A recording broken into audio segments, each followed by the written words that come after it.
Olá, família! Sejam todos bem-vindos ao estudo diário das Escrituras. Hoje eu vou mandar um forte abraço aí para o meu amigo Adriano Pereira. Ele não perde um dia de escritura aqui com a gente. Todos os dias aqui no YouTube ele coloca assim a mensagem até amanhã, que é o compromisso de que amanhã a gente vai estar estudando junto novamente, tá bom? E o Adriano Pereira, ele tem um canal, o canal dele no YouTube é chamado Meu Propósito.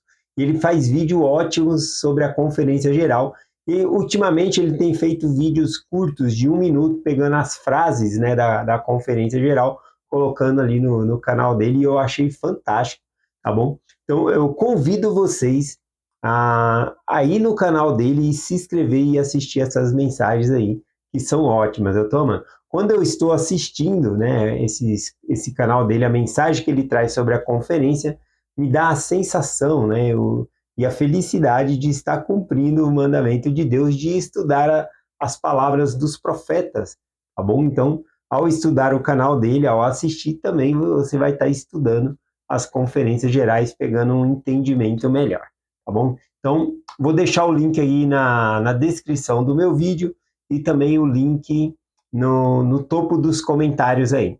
Não deixem de assistir, apertem lá o like, tá bom? E se inscreva no canal dele. São vídeos curtos, de 1 minuto. Vamos lá para a nossa mensagem de hoje. Hoje a gente vai estudar aqui Doutrina e Convênio, sessão 11. Bom, essa sessão aqui, ela foi dada a Hyrum Smith, tá bom? O irmão mais velho aí de Joseph Smith. Ele sai lá da casa dele e vem até a Pensilvânia ali para pedir uma revelação ao irmão dele, pedir uma revelação para Joseph Smith. E ele quer saber nessa revelação qual é a parte dele, tá bom? O que, que ele tem que fazer para nessa obra. Na verdade, ele estava ansioso por fazer alguma coisa, ele estava cheio de vontade. Sabe aquele membro, né, que chega novo na ala e fica falando, me dá um chamado, eu quero fazer alguma coisa. Então, assim foi Hyrum Smith, ele veio querendo saber qual é a minha parte, como eu posso ajudar, né? E é lindo ver isso nas pessoas, elas procurando como pode ajudar. Ao estudar a sessão 11 aqui, eu consegui sentir a emoção, né, de Hyrum Smith querendo ajudar nessa obra. Aqui essa revelação ela foi dada no ano 1829, no mês de maio, tá bom? Acredito que essa revelação aqui ela foi dada depois do dia 15 de maio. No dia 15 de maio foi o dia que Joseph Smith e Oliver Cowdery eles receberam o sacerdócio arônico, tá bom? Então, aproveitando que o irmão dele veio aqui nessa data, tá bom? E que ele foi batizado também aí nesses meados aí, Então ele veio, eu acredito que ele veio depois do dia 15, tá bom? A revelação mostra um pouco disso aqui, a gente vai notar um pouco sobre isso aqui, tá bom? Então vamos lá para a revelação aqui que Hyrum Smith pediu, né, para seu irmão ali, e Joseph Smith recebe essa revelação por meio do Urim e Tumim, tá bom? A gente vai ver muitas pessoas que pedem revelação a Joseph Smith e essas revelações são publicadas aqui, né, no livro de Doutrina e Convênio, tá bom? Bom, uma das coisas aqui, né, eu acho que a pergunta principal é qual é a minha parte? Ele veio justamente para isso, ele queria saber como ele podia ajudar, qual é a minha parte nesta obra, tá bom?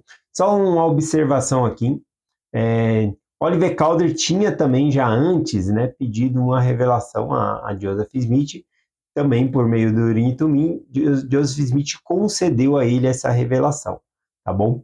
Isso está em Doutrina e Convênios, seção 6.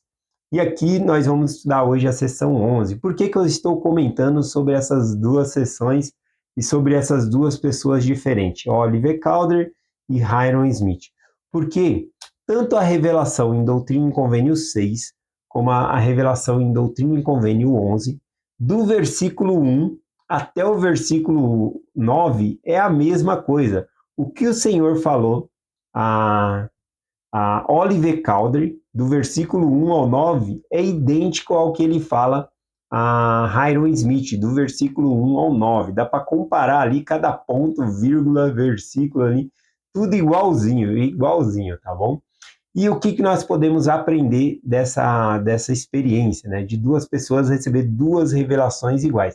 Bom, a partir do versículo 10, para Oliver Cowdery é diferente, é algo bem mais personalizado, de acordo com o que Oliver Cowdery necessita. E aqui também, a partir do versículo 10, nós vamos ver que são coisas específicas somente ali para Hiram Smith, tá bom? Mas por que que as duas, né, do versículo 1 ao 9, são idênticas, né, essas revelações aqui? Bom, acredito que tem coisa que a gente vai observar aqui, por exemplo, que o Senhor vai pedir tanto a Joseph Smith, tanto a Oliver Cowdery como a Hiram Smith, que é no geral para todo mundo. Então, são mandamentos no geral. Por exemplo, nosso dever de guardar os mandamentos, tá bom? Então, eu não preciso receber uma revelação pessoal pedindo para mim guardar os mandamentos. Isso é algo geral para todo mundo. Então, tem coisas que é no geral, mandamentos no geral, e tem coisas que são íntimas, tá bom? Que é somente para aquela pessoa ali, tá bom? Um exemplo disso, né, a gente vê lá quando o jovem rico, né, ele se aproxima de Jesus Cristo e pergunta a Cristo: "O que hei de fazer para herdar a vida eterna?" Jesus Cristo fala no geral: "Tu sabes os mandamentos, né? Honra teu pai, tua mãe, honra o Senhor teu Deus de todo o teu coração." Ele cita ali os mandamentos. E o jovem, né, pega e diz: "Tudo isso eu faço desde a meninice." Né? O Senhor elogia ele por isso. "Tudo isso eu faço desde a meninice. O que mais, né, posso fazer?" Né? Ele fala ali, né? E aí então Jesus Cristo fala: "Se queres ser perfeito, vai, vende tudo quanto tens e dê aos pobres." Então veja, esse é um mandamento específico para o jovem rico, tá bom? E ele sai triste, né?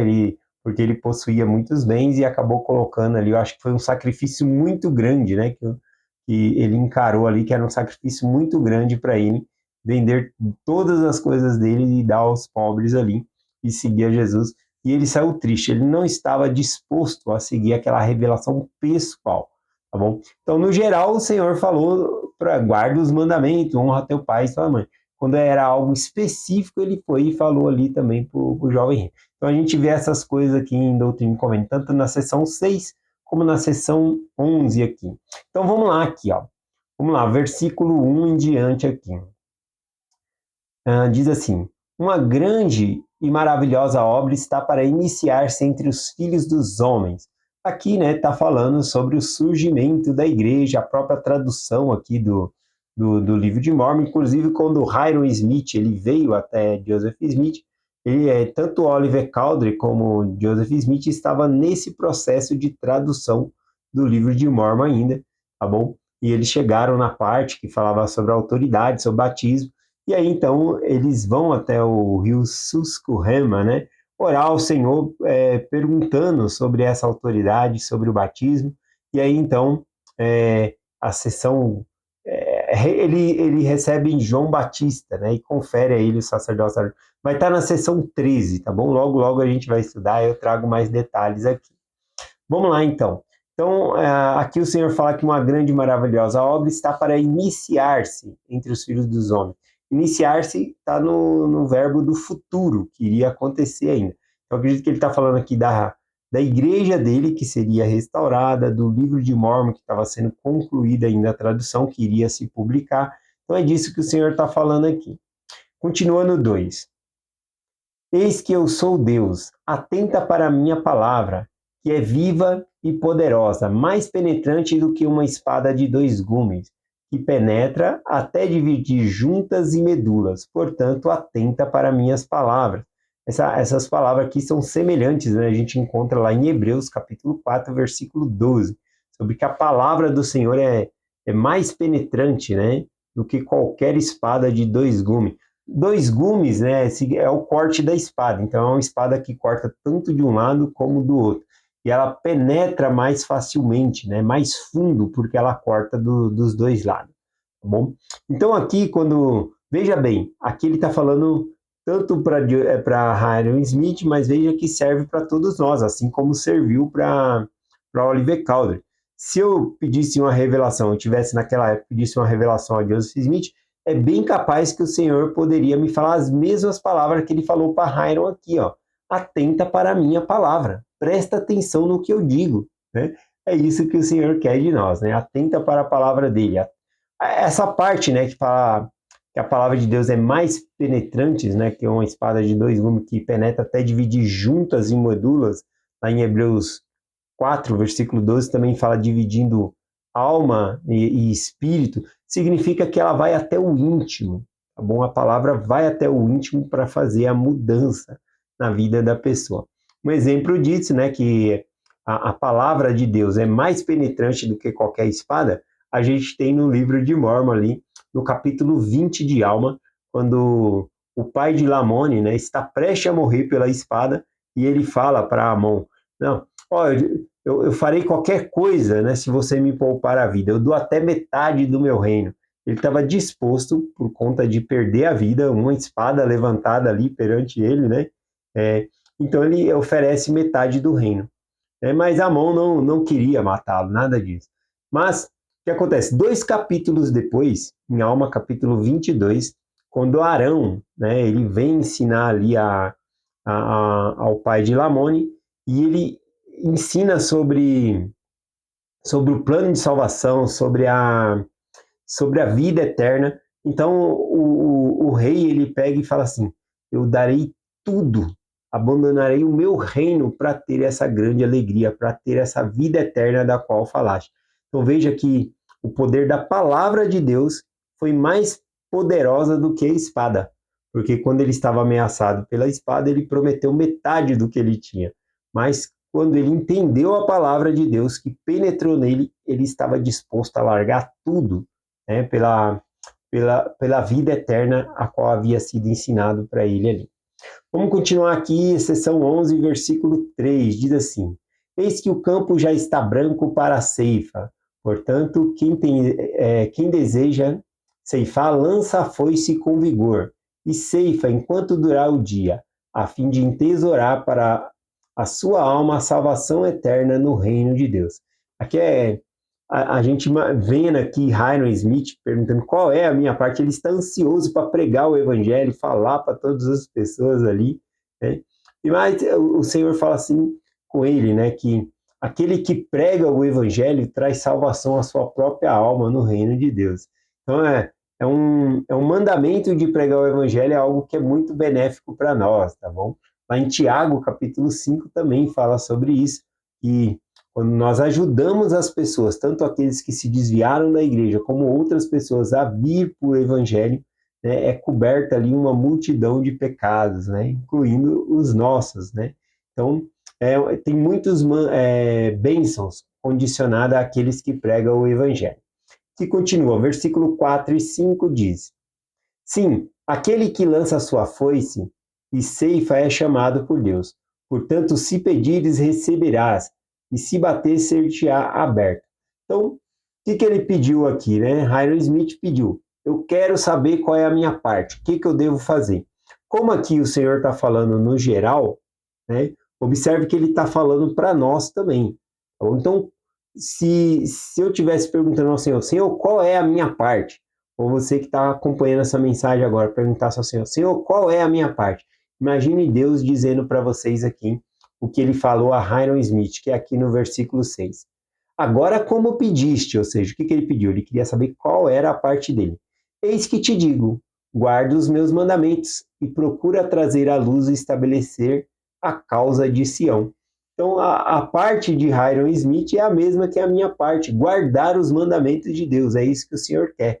Nós guardemos os mandamentos de Deus e nos esforcemos para trazer ou defender a causa de Sião, ou seja, pregar o evangelho e ajudar as pessoas, tá bom? Então, olha aí a nossa parte, né? Versículo 7. Não busque riqueza, mas sabedoria, eis que os mistérios de Deus te serão revelados, e então serás enriquecido. Eis que é rico aquele que tem a vida eterna. Então, rico é aquele que tem a vida eterna, né? Que ajunta tesouro no céu. O Senhor aconselha nós buscarmos os tesouros da eternidade, a buscar os mistérios de Deus, a ter conhecimento da palavra dele. Versículo 8 e 9 aqui diz assim, em verdade te digo, que aquilo que desejaste de mim ser-te-á concedido, e se o desejares, serás instrumento para que se faça muito de bom nessa geração. Não pregues a essa geração coisa alguma, a não ser arrependimento. Guarda os meus mandamentos, e ajuda a trazer à luz a minha obra, de acordo com os meus mandamentos serás abençoado. Então, aqui a gente finaliza o versículo 9 da seção 11, que é a mesma coisa que ele disse para Oliver Cowdery lá na seção 6, tá bom? Então, até aqui está idêntico, tá bom? Mas são coisas que são tanto para eles como para nós também, ajudar a trazer a obra de Deus, né? Pregando e fazendo, ajudar nessa linda obra aqui. Aqui ele falou algo interessante, como não pregue a esta geração coisa alguma, senão arrependimento, tá bom? Não pregue coisa alguma, a não ser arrependimento. Teve um comentário ontem no canal, aqui, tá bom? Que foi a Yara Cristina, né? Minha filha do coração. Deixa eu pegar aqui o comentário dela, ela trouxe aqui, deixa eu pegar aqui, da Conferência Geral do presidente Nelson. Deixa eu ver aqui as palavras dela. Aqui. Ela escreveu sobre o arrependimento. Ela pegou do presidente Nelson aqui a mensagem, e o presidente Nelson falando sobre o arrependimento, e eu quero usar aqui, por quê? Porque o próprio Senhor falou a Hiram Smith, não pregue coisa alguma a essa geração a não ser arrependimento. Arrependimento, quando você chama alguém no arrependimento, não significa usar a palavra arrependimento. Arrependimento significa convidar a pessoa a mudar.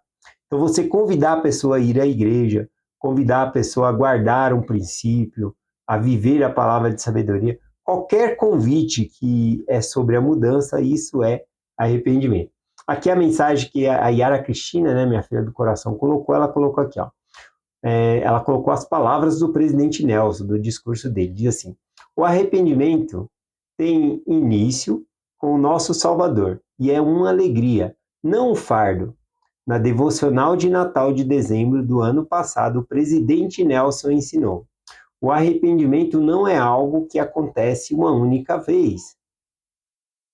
Então, ela foi trazendo aqui, né? Acho que eu cortei o resto da mensagem aqui, que eu tirei foi uma print, na verdade. Mas é isso, o arrependimento não é algo que nós fazemos uma única vez, não é um evento. A gente tem que se arrepender sempre, sempre mudar, tá bom? Sempre procurar melhorarmos. Isso que significa arrependimento. Sobre o arrependimento, eu peguei também aqui, né, seguindo o exemplo dela, peguei o exemplo também do presidente Nelson aqui da conferência. Deixa eu compartilhar com vocês. Da conferência de 2019, o tema lá do discurso dele é podemos agir melhor e ser melhores. Tudo a ver com arrependimento, mudança, ser melhor. As palavras do presidente Nelson diz assim: a palavra arrependimento no Novo Testamento grego é metanoe. O prefixo meta significa mudar, e o sufixo noeu está relacionado às palavras gregas que significa mente, conhecimento, espírito e respiração.